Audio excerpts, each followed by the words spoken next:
my great friend Joel White with Rewired. From Joel, how are you doing today, brother? I'm all right, sir. It was just I was reflecting on what you spoke there. It's difficult for everyone when something happens like that. And as we've spoken many times before, that's why I do what I do, working predominantly with men, particularly men over 30, because the stats in the US are probably similar to what they are in the UK. We're 3.5 more times likely to take our own life, Yeah, yeah, and likely to end up homeless, taking substances. And particularly in the UK, society that they jog midlife crisis for men to 40 to 45. But unfortunately, the data shows it's the greatest percentage of when men do actually take their own life as a man. It's sad facts, really. Um, kind of a little bit what you said as well. There seems to be more pressure. The men who do tend to take their own lives aren't necessarily the stereotype what people have of homeless people who take their own lives. There's been a lot more people who see themselves as successful, middle class, whatever phrase you want to call it. They seem to be most of the individuals who do that from that degree. Yeah, yeah. And here's a little bit of foreshadowing to what we're going to be talking about a little bit later on. But we as men seem to be able to rationalize our decisions when it comes to something like this. And even if it's not the completely mistaken thought that, look, life is just going to be better without me, which is just a terrible, terrible thing to say and think, because no, nobody's life is better without you. That's just the way it is. But we we seem to be able to, in our own minds, rationalize things to where we can convince ourselves, and we've talked about this many times before, yeah, we can convince ourselves that even bad choices are the correct choices, yeah, right? yeah. And it's this has come more and more obvious the more I work with men compared to women. And what I mean by that is, men very much structure and perspective, kind of what you're talking about there, logic, reason, and reflection. They're very much ingredients of how we operate in the world that we operate in. And that's great if a man is in a emotionally balanced state. When they're not in an emotionally balanced state, i.e., they're deregulated or anxious, whatever, they, similar to what you said there, they kind of bend the reality of what they see to fit their own into Yeah. that machine of logic, reason, and reflection. And it's I'm always fascinated and curious perspective around individuals who take their own life or who have attempted to do that. To just kind of get a bit of insight really into that whole thing. It very much in in those final moments, how you want to call it, it very much does come down to logic and reflection. It's not emotionally generated thinking. It literally is very logical steps. In a way, it's really interesting from that degree to in how men look at things. But if anything, what you said, and I said to a lot of people, and this is no disrespect based on what we're talking about here and the other people I've worked with in the past. There's something like taking your own life is a permanent solution to temporary problems. Some of those problems may be really difficult. We talked a little bit about this before, but it is there is no going back when you take your own life. That's it. Yeah, yeah.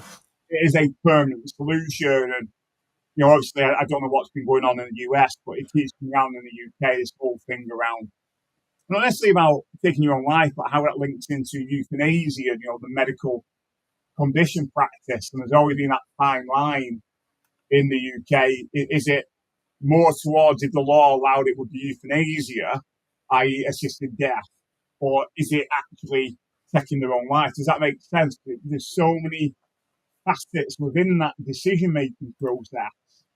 What goes on after that individual has done whatever they've done. If that makes sense. Yeah. Joel, I think, and this is actually something I just thought of when you were talking. Okay. So you and I haven't had a really a lot of chance. There's a lot of speculation. Okay. There was a huge concert that happened about a week ago. Okay.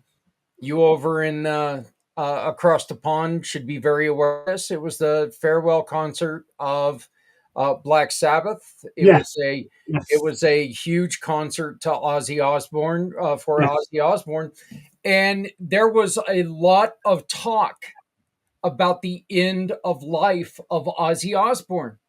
Okay, yes, we're not saying that Ozzy Osbourne is dead. Okay, please don't misconstrue what I'm saying, but Ozzy and his wife Sharon do have a in place a suicide pact, and as soon as the concert was over, they started to head towards that country that they have that suicide pact. So there's a lot of speculation. Was Ozzy saying goodbye to everybody? Is this what's going on? yeah, You know, um, as a metal fan, okay, and I've never been the largest Ozzy Osbourne fan in my life. I've never been that guy. I respect the hell out of the man. I yeah, respect the hell out of everything he's ever done. His music has influenced me. His music has spoken to me before. But you know, a time like this would be just one of those that he's going through a lot of medical issues. You just yeah. look at the man and you feel pain. You feel pain for him.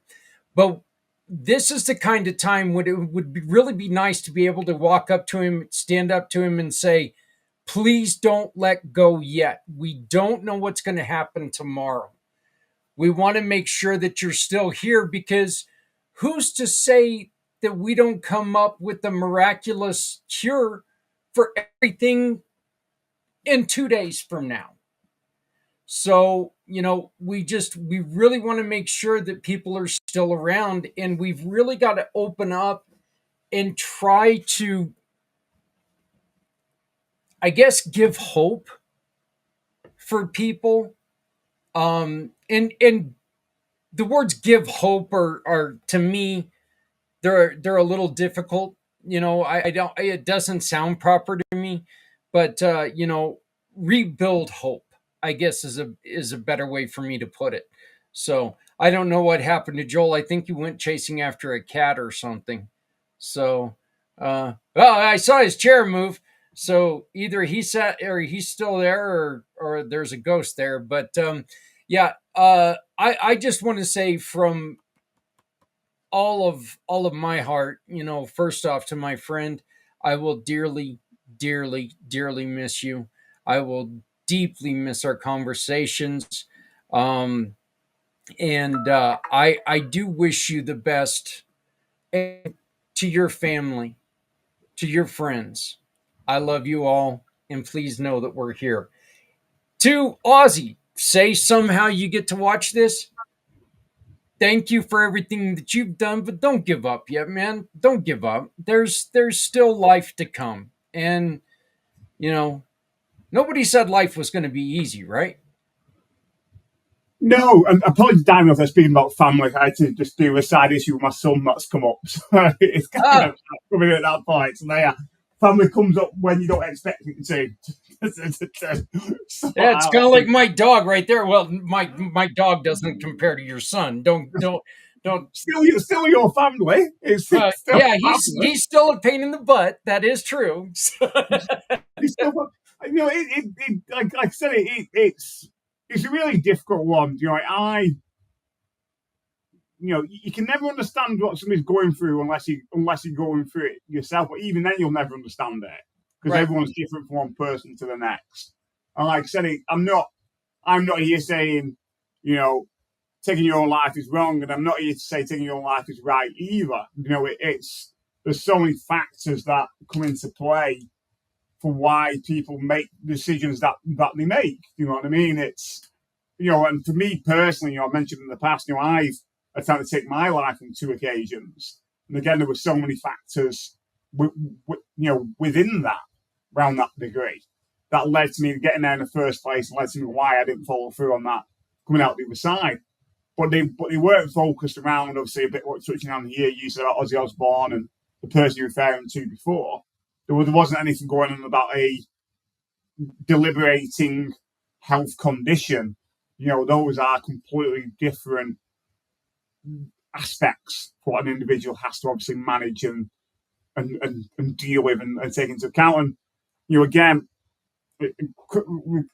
kind of related to this question, directly, indirectly, and again, this is hence what's come up in a lot in the UK in Parliament about this assisted dying, that yes, there has been advancements in healthcare, but is it actually giving that person a quality of life? Does that make sense? That some people they've got quite deliberating conditions, and if you really ask them, they actually just want to die, but because of the nature of the health service, it kind of keeps them alive. But who's it keeping it alive? Who is it keeping them alive for? Is they keeping them alive for a person who by this point has no quality of life, or is it they're keeping them alive because they can pat themselves on the back and say they're doing really well in the health? I don't know. You know what I mean? But it's a really interesting. It's a really interesting thing that plays out. Does that make sense? Yeah, my thing is you know what? We rent this meat bag we live in for only a certain amount of time. It's going to expire, and I don't think that, I wish we would really, and I completely understand. And this is another point I wanted to make with this.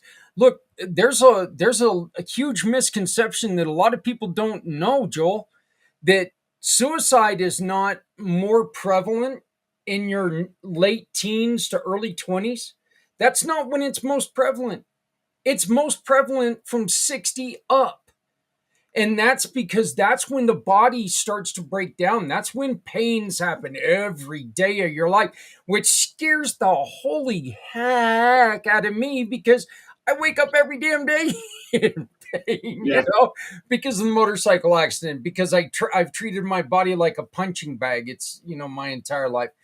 But suicide happens when you get older more than it does in any other time of your life. When I first learned that, I was like, this study's full of it because it happens most in between 18 and 30. No, no, 60 and up are when the numbers are the highest. 60 and up. When you yeah, hit 80, the number is astonishingly high that people take their own life. for sure. Which comes back to what we were saying before, that in reality, people are living longer, but at what extent for their quality of life of living Mm-hmm. longer? From the perspective of that long life, is it due to the fact they have looked after their health and like eating olive oil or whatever it is to stay fit, or is it because of more medical intervention that's leading to that long life? Does that make sense? Yeah, yeah, You know, absolutely. I mean, but you also have to take into account that, what, at that age, you've probably lost at least one of your soulmates, if not multiple, soulmates throughout that time. You, absolutely. you may have outlived some of your children. You may have outlived all of your friends and all your buddies and everything that you've done in the past, all those things that you've done in your past that were so important to you are now you're not able to do them. And so there's a lot of things that go into this. I don't want to just say it's all health, but I mean, Yeah, it's so sad that and I think that this is one of the reasons why we really need to take and we need to focus on people even when they are sick. We need to make sure that we're there for them. Okay, we need to make sure that we can still take them out and take them to go do things. Don't go and visit them once a week and say, yeah, everything's okay. Pat them on the head. No, take them and do things. Show them that there's actually life still in them. yeah, Because, like I said, we only rent this thing. It expires after a while, yeah. and we don't want to rush that. For sure. And there's something else you said in there which is really interesting. Age 60 and above, again, is become more of a danger period for men because men, again, that difference between men and women. Men and women deal with adversity in different ways, but one area where women do cope better than men is in retirement. Women seem to find it easier to adapt to retirement than what men do because Hmm. men very much a logic, reason, practical routine, but also that there's a lot of that pressure in society to being a man of the house, to work, to earn, to taking the bread, blah, blah, blah. And men are very good at throwing themselves into their work in a way to ignore or drown out the issues within their relationships and in the home environment. And Yep. that's great. But when you retire, that routine, that purpose, that avoidance strategy, which is well on then, disappears. There is nothing, and that can be really difficult for men to make that transition again, which is another interesting thing in the situation of um, death, i.e., death of a partner. Women tend to find it easier to adapt when their husband dies than a man does when his wife dies. It actually, again, it's harder for men to come to terms with it, to work through that, to manage that. And again, it's not saying men are. I'm not saying men are weaker or women are better. A lot of it is just how we are shaped by society. Yeah. That very much women are more of a perspective of being emotionally intuitive, tuning with the gut. They're more willing to engage with their peer group around emotional based conversations, where obviously men logic, reason, reflection and are less likely to engage in their peer group or the general peer group around support from that degree. So again, it's quite interesting to see, which again moves into, we went all the way back around to start the conversation around taking your own life, suicide, whatever word you want to call it, that what tends to happen as well, and again, the influence of pressure on men, that women tend to be a bit more open in their concerns around suicidal ideation, or they're going to do something. So they tend to get more support earlier on when they're in crisis.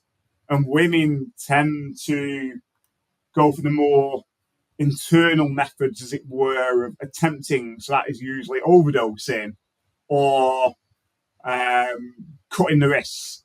They tend to be quite internal, whereas men tend to be very external in that expression of emotion and attempt. So they usually follow through on the first strike, whereas women, it might take them a while, and that rate of actually dying takes longer. It's an overdose or whatever it is, whereas men's are usually follow through and succeed on the first attempt, and they usually pretty damn sure tend to be quite full on, i.e., hanging, jumping off buildings, stepping in front of the car.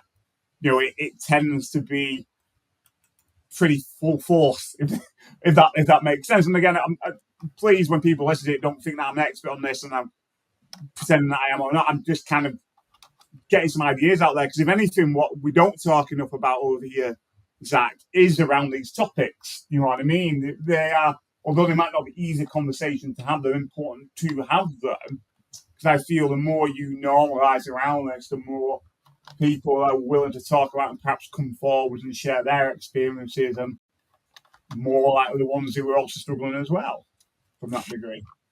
I would really be interested to maybe take and team up with a group of women and find out if maybe it has something to do with women can compart.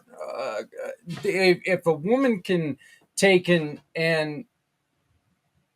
if it's easier for them to find something to do with their mind, and that's the reason why like retirement is easier than they, for because I know when I was faced with like retiring at a very, very young age because of the motorcycle accident, I panicked. I absolutely panicked. I freaked out. I knew being alone with nothing to do, with Yeah, only my thoughts, was only going to be terrible for me. I knew that my life was going to be miserable if I didn't find something to do. And that's exactly what I thought. I knew my life was going to be miserable if I yeah, didn't find something to do. That's what my mind went to. So yeah, I would love to know what a female in that situation would think. Would she see it as, this gives me an opportunity to do something I've always wanted to do, rather than, oh my God, this is just tragic, you know? Yeah, but again, it goes back to what we're saying. A man's brain is very much logic, reason, reflection. A woman is more geared towards emotional intuitiveness, less in the head from that perspective. And obviously, there's the see times are changing, but there's still a lot of those hence why I do what I do. There is a lot of them unhelpful, unconscious beliefs that men have, which are very much logic, reason that I am only successful if I do A, B, and C. I must be the man of the house, and to do that, I've got to do one, two, and three. I must still be the breadwinner of the family if I do A, B, and C. And all that then links into how a man sees success. And a lot of, again, from a UK perspective, success is all very much external. If I have this job, and if I have this house, and if I have this my bank balance, and if I have this cat, this dog, and all the rest of it, Yeah. and if I look a certain way, then I am successful. But as we know, if one of them drops, like you in your case, you had a bike accident that impacted on your work, does that mean now that you're not successful? Does that make sense? And if I'm not successful, then I am blah, blah, blah, blah, blah, which usually equals in shame, depression, and guilt because I'm not being, in brackets, a real man. And it kind of gets into a real horrible spiral. And that's, again, a lot of how a man, I guess, a man's natural brain is wired, but also the influence of those unconscious beliefs, that go into it. I think all that mashes to. It's the classic one. Is it the chicken? Is it the chicken or is it the egg? But at the end of the day, it's both of them. And this is the scenario of where we now find ourselves really from that way. Because if anything, it's that thing purpose, isn't it? It's what's your why? Why do you get out of bed in the morning? If your why is get out of bed to be successful, which is determined by your work and all the rest of it, and when you retire, you have an accident, you've lost your why, your purpose, then what's the point of living? Whereas for a woman, perhaps their why is not necessarily tied directly to their bank account, the job, and all the rest of it. And if anything, it's that subtlety which has come more in discussion. And again, when you speak to people why they go to that point of wanting to take their own lives, that there is that thing around purpose. They don't say, I don't feel successful. What they actually say is, I don't feel worthy. And what's really interesting, success and worthy are actually two completely different things. Success is that external thing of, if I've got A, B, and C, that equals success. Whereas what actually matters more is that worth, which is actually an internal point of reference. Am I worthy as an individual? Do I have self-worth, self-care, blah, blah, blah, whatever. But self-worth is, do you actually see yourself worthy enough of whatever, worthy enough of success? So that self-worth is a whole different ball game based on how you see yourself in your own skin and the world around you.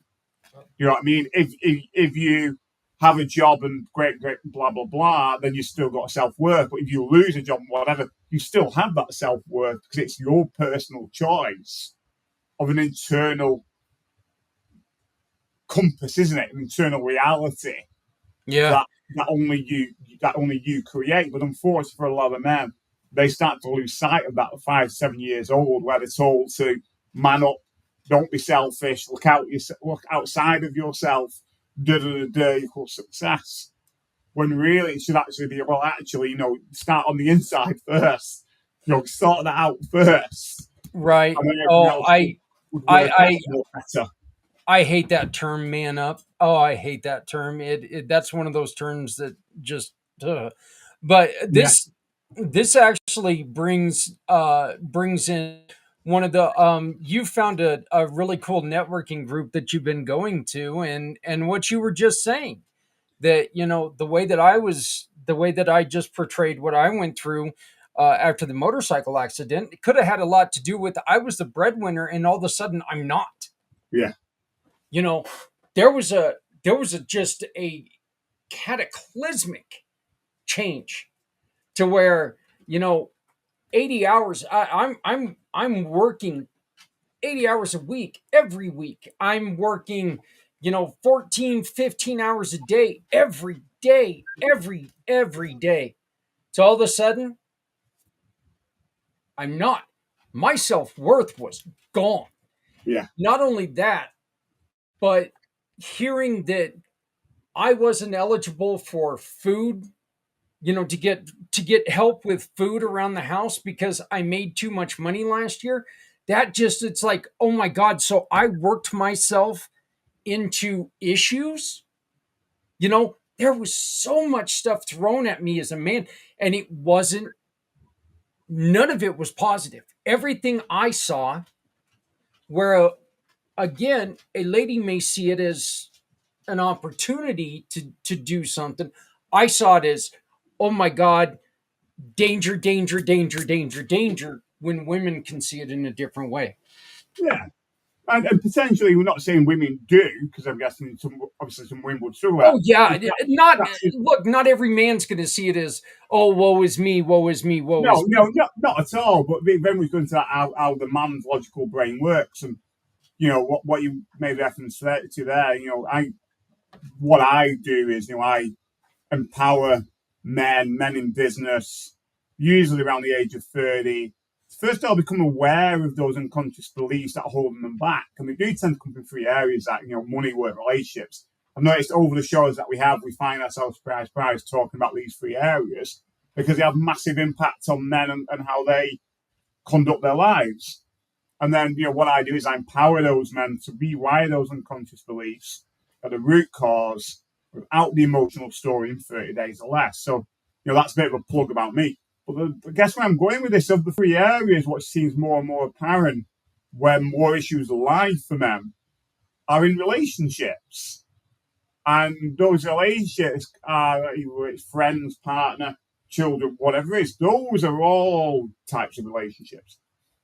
And what I've been doing, which I love to do, is love to meet people, love to build relationships with them. I love to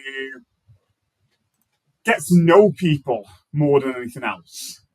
And one of that reasons has been seeing me getting more involved with something that is a global networking group, movement, whatever phrase you want to call it, called Global Woman, Global Man. The Global Man is a new sort of addition side to Global Woman. And I was at their summit. They do a Global Woman, Global Man summit. Usually takes place in London. I was there about 3 weeks ago. And it was just a massive eye opener just to speak to so many men and women who were generally above 30 years old. They were all successful in regards to however they want to see themselves. But the same theme in all the conversations came up all the time, which was all around relationships. And the interesting conversation, which kind of pinned it all together for me, and we had a chat about this before, was having a chat with one of the ladies who was a keynote speaker at that event, and she'd just been to a previous event where she was a keynote speaker on stage on like a panel thing. And whether she asked this question or somebody next to asked this question, the question was, what makes a successful woman? And someone from the audience put a hand up and said this or shouted it out. And this lady from the audience, they said a divorce. And it was really interesting to kind of get understanding what that was meant by that and to break into it. And the whole thing, what it focused around relationships. And again, this fits into a theme of the conversation we've been talking around on purpose, that a lot of men are obviously conditioned unconsciously or consciously with some of these unconscious beliefs that are perhaps not always that helpful around, you must be the man of the house, you must be the breadwinner. And what we find now, roles are changing now in society. And this is not saying it's a good thing or a bad thing. It's the reality of what it is. Everyone's got different views around it. But the roles within society are changing, particularly around work and relationships, where you may find yourself, if you are a man, in a relationship where perhaps you're not the breadwinner in the household anymore. The woman is, or the woman is more successful than you, or whatever that might be. And some men, I find it very difficult to adapt to that difference. That either they are not the breadwinner anymore, so what's their role in a relationship? It lacks purpose. Or the woman is more more than they, or they're not working because they've had an accident or whatever it might be. And a lot of men find it very difficult to adjust to that. And that can lead to further breakdown in their relationship that they have. They may become more emotionally cut off. They may actually start to feel themselves in competition with the woman because they feel threatened by the woman. Or what has also can come up for a lot of men is that very much as men are hardwired, that their idea of a relationship they are shown is, I must have breadwinner. So what that means is I bring in the cash, I do the practical stuff around the house, and my job is done, and I'll sit down. When really, perhaps what a woman is looking at things with is, well, actually, I could do a bit of emotional support. Yeah, I could do with that hug, or I could do with that, like, are you okay, or how's your day been at work, or whatever it might be. I'm not dishing men here, and I'm certainly not saying men have got to be emancipated down, because again, there's an element of society where if we're not careful, men are going to get stepped on more than what they already are. And to something that's called toxic femininity, it's almost to something generally we run the risk if we're not careful going too far the other way. Yes, there was back in time toxic masculinity and very much a lot of unfair stuff was going on toward women and how they were in the workplace and society and all the rest of it. I get that, and I'm not disputing that. But I think we've got to be very mindful is that we're not swinging the other way, where men are actually stepped on and stepped down, in their role of who they are in society as well. So, going back to that point, I think some of the dynamics in that relationship can start to become very difficult for a woman and a man because of some of those unhelpful, unconscious beliefs that men carry. Really. Well, this is going to be the last question of the day. Unfortunately, we got to our time together is done for this month, but this is a very, very complicated question, and I think maybe this is a question that we can even continue next month. Yeah, go on. Joel, let me ask you this: do we need to continue to respect the roles of each other? Or do we need to look more at the situation and respect the situation we're in rather than respecting the roles, because the roles are changing? Absolutely.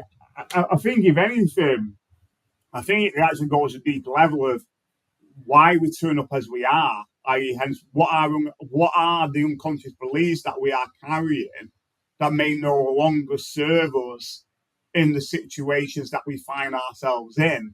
Mm-hmm. And like you said, the roles the roles change, and perhaps the dynamics we're talking about here in the US and UK might not actually be the same in the rest of the world.